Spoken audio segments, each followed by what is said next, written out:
début de cette interview avec toi, je vais te parler de Nipsey Hussle. C'est un célèbre rappeur qui est décédé à l'âge de 33 ans dans sa ville natale à Los Angeles. Je t'en parle parce que vous avez un point en commun. C'est un mec qui œuvrait pour le bien, qui se battait pour la violence, contre la violence dans les quartiers. Et moi, j'aimerais savoir qu'est-ce que tu penses de ce genre de situation, de voir que l'impression que ce sont les faiseurs de lumière, en fait, qu'on essaie d'éliminer les premiers. Ben, moi, je crois que c'est une illustration de plus du combat un peu qui est entre le bien et le mal. C'est un peu cliché, mais c'est vrai qu'on dit souvent qu'on a l'impression que les meilleurs partent les premiers. Là, dans quelques jours, je vais enterrer un ami, pareil, qui était quelqu'un de très positif, qui a été assassiné chez lui, ici en Guadeloupe. Et c'est toujours compliqué. Après, peut-être qu'il faut que je fasse attention du coup. Mais voilà, il ne faut pas que ça empêche en tout cas que les bonnes initiatives puissent continuer, qu'on puisse continuer à faire des choses positives. Et c'est la preuve qu'il faut encore plus de gens qui fassent dans le positif, dans ce qu'il y a de mélioratif. Et c'est ce dont on a besoin en fait finalement. Tu devais choisir entre la pilule bleue et la pilule rouge, tu choisirais laquelle? Tout en sachant que la pilule bleue, tu restes totalement dans l'ignorance. Voilà, tu vis ta vie comme tu as l'habitude de l'entendre. Tandis que la pilule rouge, en fait, c'est une pilule qui te conduit à la vérité, aux vérités de ce monde, en fait. Et tout en sachant que potentiellement, comment dire, il se pourrait en fait que tu découvres des vérités qui peuvent te faire du mal. Enfin, tu sors de cette illusion dans laquelle on est bercé actuellement. Non, la rouge. La rouge? Bien sûr, bien sûr. Automatiquement la rouge? Automatiquement la rouge, oui. Pourquoi tu veux pas rester dans l'ignorance? Parce que je crois que c'est le propre de l'homme, la curiosité et voilà, ne pas se bercer d'illusions. Je crois que c'est important de souffrir, mais pour de bonnes raisons et savoir où on est, où on va. Il y a des artistes en fait en Guadeloupe, enfin en tout cas dans la Caraïbe, qui parviennent pas à se faire entendre, qui partent généralement dans l'Hexagone, qu'il y en a qui partent sur Paris, voilà, ou ailleurs, parce qu'ils n'arrivent pas justement à se faire entendre tout simplement. Donc quel conseil est-ce que tu pourrais donner, puisque toi tu vis en Guadeloupe? Oui, bien sûr. Tu vis ici, tu vis ta musique, enfin, quel conseil est-ce que tu pourrais donner à tous ces jeunes qui partent parce qu'ils se disent, en Guadeloupe ou en Martinique, voilà, mon public, mon peuple ne veut pas écouter mes musiques, donc je suis obligée de partir ailleurs. Déjà, pour se faire entendre, il faut déjà dire quelque chose. Ça commence par là. Donc ceux qui veulent se faire entendre, il faut commencer par avoir un discours, par avoir quelque chose à dire. Ensuite, si c'est pour partir et faire de la musique communautaire, je pense que c'est pas une obligation. Moi, je fais le choix de rester ici parce que je parle de l'endroit d'où je vis et d'où je viens. Donc pour moi, c'est important d'être en adéquation avec les réalités dont je parle. Je n'ai pas envie de parler de choses que je ne maîtrise pas, que je ne connais pas. Maintenant, ça n'empêche pas, lorsqu'on est grand chez soi, de pouvoir diffuser sa musique à l'extérieur, bien qu'aujourd'hui ça reste encore communautaire. Le 20 avril, je serai en concert à la Cigale. Je sais qu'il y aura une majorité d'Antillais-Guyanais. C'est évident parce que le choix même de chanter en créole fait que nous ne sommes pas, ma musique n'est pas diffusée dans les réseaux France, entre guillemets. Et hier encore, il y a un métropolitain qui me disait, j'ai écouté ta chanson au Pékin tout seul. Moi je comprends le créole, mais même celui qui ne comprend pas le créole devrait entendre et se rendre compte que c'est une belle chanson, qui a une belle mélodie, qui a une belle voix, etc. Pourquoi sa musique n'est pas plus largement diffusée? Je lui répondais un petit peu pareil en lui disant que il y a sûrement d'autres chanteurs dans le sens inverse aussi, qui sont de belles chansons mais qu'on ne connaît pas parce qu'elles ne sont pas diffusées dans nos réseaux. Donc c'est la même, nos musiques ne sont pas diffusées dans les réseaux nationaux, sur Ado, sur Génération dont j'ai eu la chance de diffuser là-bas, sur Skyrock, etc.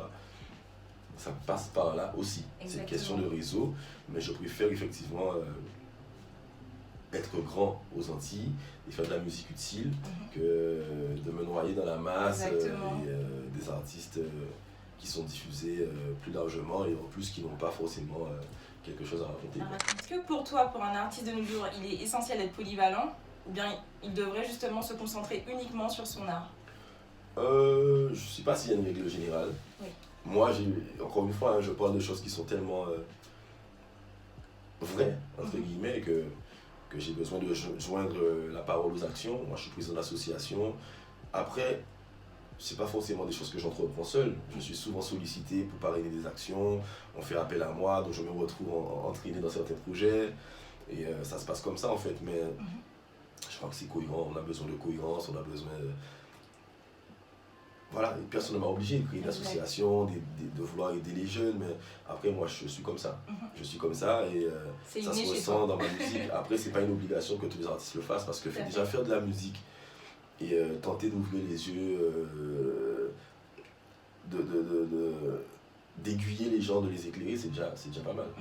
En soi, c'est déjà un premier geste qui est fort, quoi. Donc voilà, mais moi, effectivement, on me sollicite et j'ai besoin d'en faire un petit peu. J'ai vu que tu travailles avec de fabuleux danseurs, il y a Andy Chamallow, Jenny Paulin, Jennifer Parsons, exactement. Enfin, qu'est-ce que ça te fait de travailler avec danseurs et pourquoi est-ce que tu as choisi de travailler avec des danseurs?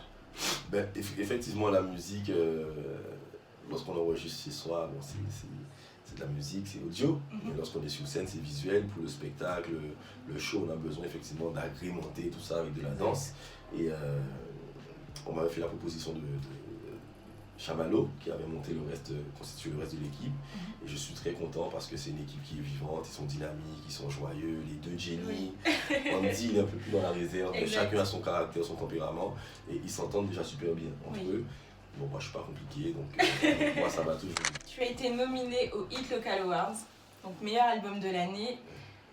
Est-ce que pour toi c'était normal, alors quand je dis normal, d'être nominé dans le sens après tant d'années d'efforts, d'avoir cette récompense en fait?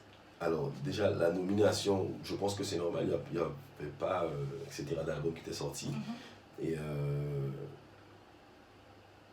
normal aussi, peut-être pas de gagner, mais très content de l'être, d'avoir gagné, puisque j'avais déjà eu beaucoup de retours sur l'album. C'est vrai que la cérémonie a lieu en cours d'année, l'album avait déjà vécu quelques mois, il y avait déjà eu pas mal de retours, même quand il est sorti, certaines personnes avaient annoncé bon c'est l'album de l'année, puis après ce qui sort après. J'avais déjà été élu artiste de l'année aussi par le France Antilles. Et donc voilà, on a l'impression effectivement après coup que c'est cohérent.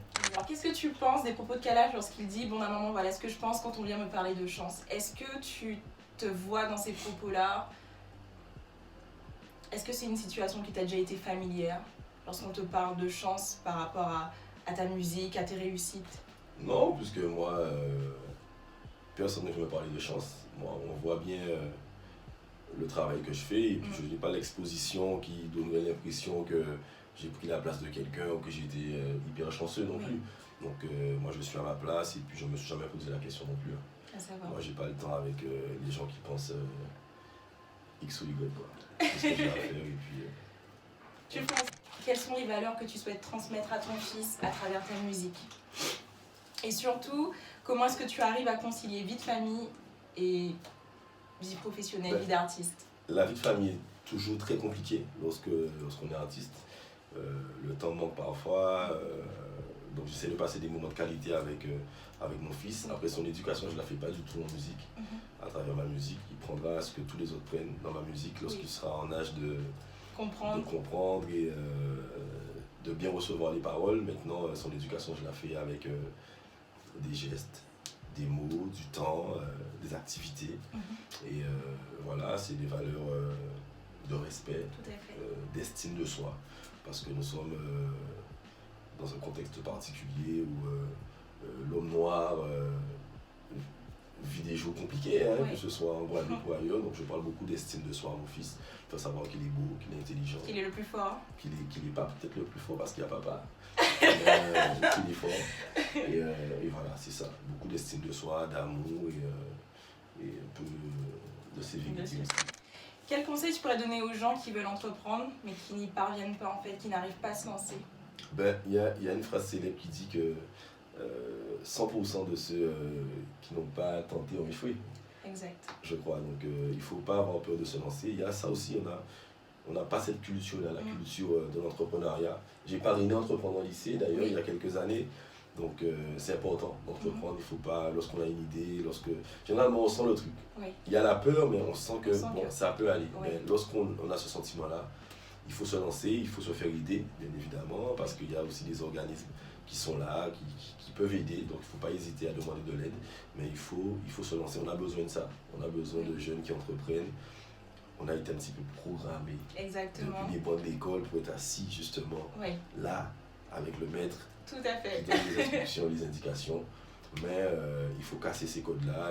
Est-ce que tu penses qu'il faut être un peu fou, se lancer, être spontané et faire ce qu'on a envie de faire? Bien sûr, qu'il faut faire ce qu'on a envie de faire. Quand on regarde aujourd'hui les gens qui ont réussi, quand on écoute leurs expériences, c'est ce qu'ils disent. Voilà, moi je suis peut-être pas forcément très bon à l'école, mais je suis audacieux, j'ai des coronesses, j'ai tenté, c'est passé, me voici aujourd'hui. Donc il faut sortir un petit peu du circuit classique, de la façon de penser aussi qui est un petit peu standardisée. Et je ne dis pas qu'il ne faut pas aller à l'école et tout ça. Oui, bien sûr. C'est important d'aller à l'école. Une fois qu'on a fait ça, oui, c'est important d'aller à l'école. Mais une fois qu'on a été à l'école, qu'on a reçu des bases, qu'on a un minimum d'instruction, il ne faut pas hésiter à faire vivre ses projets, à entreprendre. Surtout qu'on des fois on a les parents qui peuvent aider, on a des amis, on peut se mettre en réseau. Je pense qu'on a vraiment besoin de ça. Est-ce que tu es plus lait avant les céréales ou céréales avant le lait? Là, le lait, je suis obligé d'arrêter parce que je suis intolérant au lactose. Mais à la base, c'est plutôt lait avant les céréales. Lait avant les céréales. Ouais. Ok, bah merci beaucoup Sadiq, merci d'avoir participé à cette interview. Et parle-nous un peu de ton actualité. Ben voilà, il y a l'album En Silence qui est sorti en avril dernier. Et le 20 avril, il aura 1 an. Et le 20 avril, effectivement, je serai en concert à La Cigale. Donc ceux qui nous voient, ceux qui nous écoutent, je pense que vous avez eu les échos de ce qui s'est passé en Martinique, en Guadeloupe, etc. Ça va être la grande fête, le grand bordel à La Cigale, on va mettre le feu. Donc prenez vos tickets, les tickets partent très bien, je ne sais pas s'il en reste beaucoup. Donc n'hésitez pas et puis venez partager cette grande soirée avec nous. On va ramener un bout de soleil, un bout des Antilles à La Cigale. Et puis voilà, c'est l'événement à ne pas manquer. Ceux qui n'ont pas d'album, bien sûr, il faut aller se le procurer, le télécharger en téléchargement légal quand même, bien évidemment, et puis faites ça partager à vos amis. L'un est bon, ben nous dit bon, si pas bon, nous dit pas bon. Exact. Mais voilà, c'est comme ça aussi qu'on peut développer nos réseaux, tout à fait. on peut fonctionner ensemble. Et puis voilà, j'envoie un gros big up à tous ceux qui suivent depuis pas mal d'années, ceux qui découvrent aussi. Voilà, big up à tout le monde, la team Monsieur Sadiq, tous ceux qui me suivent, les étoiles, voilà, tous ceux qui sont avec moi depuis le début. Depuis le début, et même qui ont rejoint la team et le train en cours de route. Vous êtes les bienvenus, on continue, on ira normalement encore très loin. Où tu te vois dans 5 ans? Dans 5 ans, je serai sûrement en Guadeloupe. Ou Papa TV en France? Ok, pas si on connaît, mais je serai en Guadeloupe. Non, il faut une base. La base, elle est bien, elle est intéressante parce que je vois que la Guadeloupe intéresse de plus en plus les Européens, les Américains, ils achètent. Donc voilà, je suis pas plus couillon que les autres. Si, bon pour nous, ils vont mais oui, aussi. Tout à fait. Donc voilà, donc je serai ici, mais sûrement il y aura notre album qui sera sorti d'ici là, il y aura des concerts, peut-être des plus grandes salles de fête ou en prévision. Exact. Donc voilà, super. Continue. Bah, merci beaucoup. Merci Sadiq. Bye bye. Ah, yeah, yeah, yeah, yeah.